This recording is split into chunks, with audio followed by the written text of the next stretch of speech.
Buenas noches. El día de hoy nos atañe hacer un entendimiento frente a cómo se lleva a cabo la política de seguridad y convivencia en la ciudad de Bogotá. Para empezar a hacer un abordaje de la problemática que buscamos analizar la noche de hoy, nos acompaña el estudiante de Ciencia Política de la Universidad Nacional, Igor Olarte.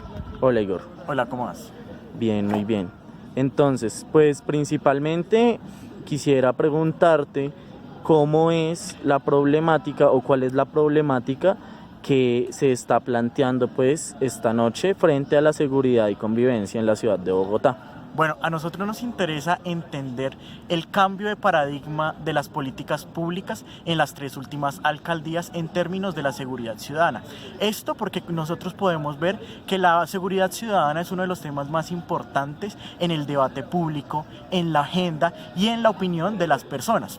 Si nosotros vamos y hablamos con la ciudadanía, ellos se dan cuenta cómo han incrementado los hurtos, cómo están robando en Transmilenio, le echan la culpa a los venezolanos. Bueno, hay un pocotón de factores que a ellos les preocupan. Y nosotros como estudiantes decimos, este es un problema muy importante para el distrito, pero también para los estudiantes de ciencia política que estudian las acciones del Estado.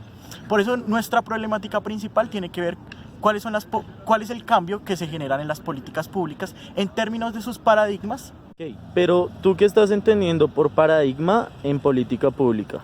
Cuando yo hablo de paradigma me refiero al horizonte de sentido que guía la acción del Estado, la acción de intervención que se hace a través de las políticas públicas. Los cambios en políticas públicas pueden ser o cambios paradigmáticos o cambios en los instrumentos. Nosotros en esta investigación lo que queremos es entender qué tipo de cambio se da en estas tres administraciones. Por ejemplo, hablando de seguridad y convivencia, ¿tú qué opinas de la seguridad en Bogotá? ¿Cómo te sientes últimamente? Pues realmente últimamente, en los últimos años, sobre todo en la última administración, se ha sentido que ha incrementado la inseguridad en la ciudad de Bogotá. Pues esto, digamos, a mí me parece un poco problemático y pues haciendo como yo me informo, como todos los colombianos y como la gran mayoría de bogotanos, por redes o por medios de información en páginas web, me he dado cuenta que la seguridad en la ciudad ha visto, digamos, mejorías en términos, digamos, de la reducción de la tasa de homicidios. Pero, por ejemplo, en temáticas y en problemáticas de hurto menor, como el hurto de celulares, el hurto de bicicletas o el robo de pues, dinero, se ha disparado y no ha habido una solución integral por parte de la alcaldía frente a esta problemática que parece esparcirse cada día más.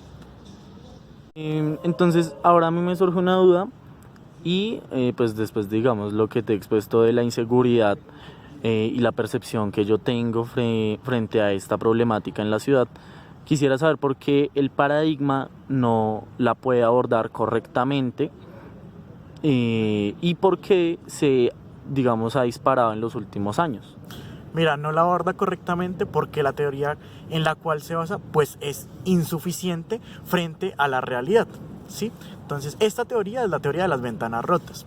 Es una teoría que surge en Estados Unidos hacia la década del 60 y es un experimento social en el cual se ponen dos carros, cada uno en un lugar diferente. Uno está en un barrio pobre y otro en un barrio rico, ¿sí? El primer carro, el carro en el barrio pobre, con el pasar de los días se va desvalijando, la gente lo va desvalijando. El segundo carro, pasan los días y no le pasa nada, ¿sí? Por las condiciones del lugar. Entonces, el investigador lo que hace es romper una ventana y lo que se da cuenta es que con el pasar de las horas comienza el carro a ser desvalijado. En ese sentido, la tesis de este investigador es que la pobreza es la que genera la inseguridad. ¿Listo? Entonces entiendo que esta teoría que tú me estás hablando termina siendo algo que coincide más la limpieza y el mejoramiento de la infraestructura en las ciudades en términos estéticos.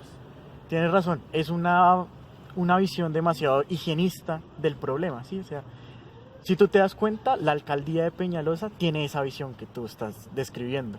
Lo que hace Peñalosa en estos 3 años en los barrios populares, ¿sí? ¿Tú has visto lo que hace? ¿Sí? Sí, han pintado fachadas. Salen a y se pintar las ven fachadas y entonces contratan grafiteros, pero no es el graffiti que podemos ver, por ejemplo, acá en la universidad. el graffiti político. O el graffiti de los jóvenes, digamos, sí, o sea, que están intentando expresar algo. No, es un graffiti que está controlado, es algo que está más estandarizado, más normativizado.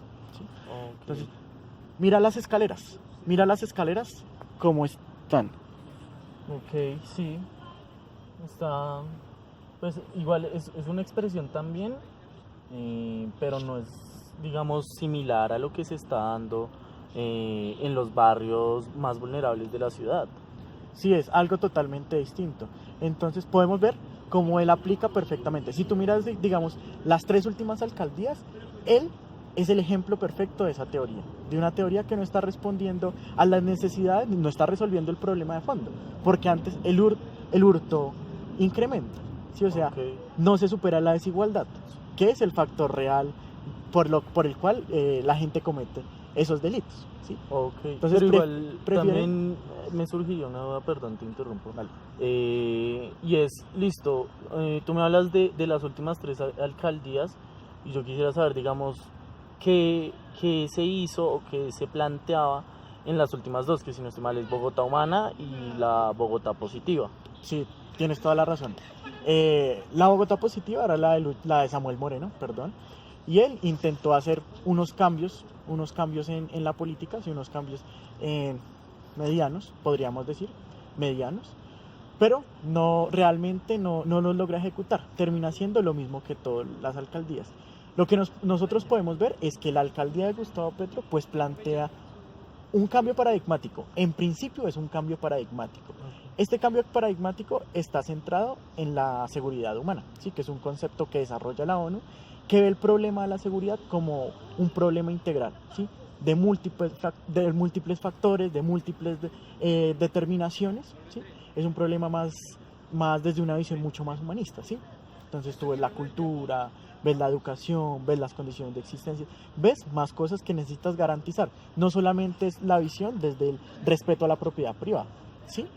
Ni el respeto solamente a la vida, a la vida misma, ¿sí? Sin que existan otras afectaciones a la vida, que es una de las limitaciones de la teoría de las ventanas rotas. Por ejemplo, algo clave en la diferenciación de estas 3 alcaldías, por ejemplo, es el presupuesto que se da en vigilancia. Si tú ves, Peñalosa invierte demasiado en la Secretaría de Vigilancia, invierte demasiado en cámaras. O sea, si nosotros comparamos el número de cámaras que tiene Petro, que entrega Petro, al número de cámaras que instala Peñalosa, es totalmente exorbitante. Es una diferencia abismal. Okay, y esa es otra de las características de la teoría de las ventanas rotas, ¿no? Ese ámbito policivo, ¿sí? Y eso yo creo que es clave que lo tengamos en cuenta. La solución desde ahí es el garrote.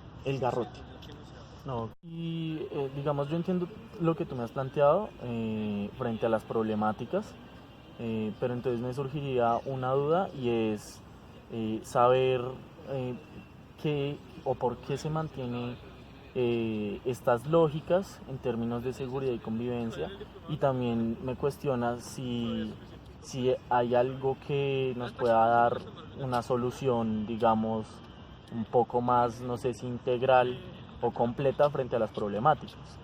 Sí, pues mira, el núcleo duro de la política pública de seguridad y convivencia no cambia, ¿sí? O sea, en su nivel paradigmático no hay ningún cambio. Y si no hay ningún cambio, en sus niveles inferiores pues van a ser pocos los avances que podamos tener. Y esto se explica, digamos, yo creo que lo más importante tiene que ver con la relación que hay entre lo local y lo nacional. Porque, por ejemplo, la alcaldía de Petro intentó hacer un cambio paradigmático, como bien lo estamos diciendo antes.